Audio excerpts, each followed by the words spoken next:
Coach, time to hit the road later tonight and head up to Reading. Just how ready are these guys for a 3-game stretch in Reading where you have to win at least one of them? Yeah, I think we've had a couple of days off here to regroup Sunday and Monday, and now back to work today to prepare ourselves for Thursday.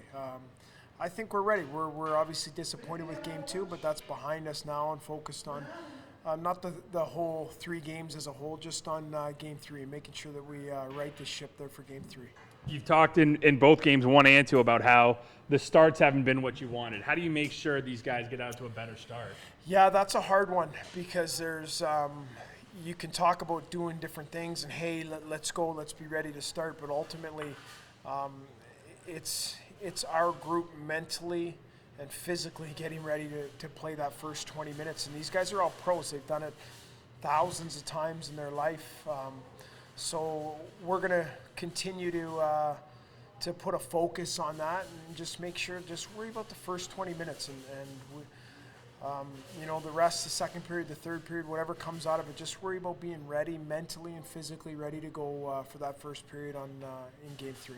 Do you have to change anything you do, like in a pregame talk? Do you have to get more fired up with them, or do you have to? Honestly, I've thought about it and trying to change things from our meetings but the way I look at it is this, is because Ryan and I talked about our assistant coach of maybe we need to change something from a preparation standpoint, but at the same time we look back and we're saying, well, we've won whatever it is, 25 out of our last 27 games, so is it really something we need to make a drastic change with our preparation? I think the guys feel like they're ready to go. I think we go over all the necessary things. I think it's just a matter of us going out there and executing and playing the way we need to play right off the hop and not waiting 5, 10, 15 minutes before we get going.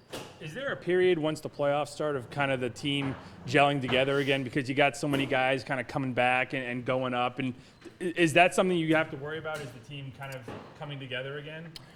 Honestly, I don't think so, because we've had a majority of our group together, so I haven't felt like there's a lot. Now, having said that, we've got some guys that need to get it going here and get up into playoff speed with probably half of our group that I'll bet you if you ask them all thought that they could have been better in Game 1 and Game 2. So we're looking for that. We need a lot of personnel to step up, and it's not terrible. It's not like guys are having their worst games I've ever seen, but certainly a lot of room for improvement, and I've seen a lot better. So if we can get more of our guys playing up to their capability and then that sort of feeds over, and our whole majority of our whole group is playing up the playoff mode and playoff intensity, I think we'll be in good shape.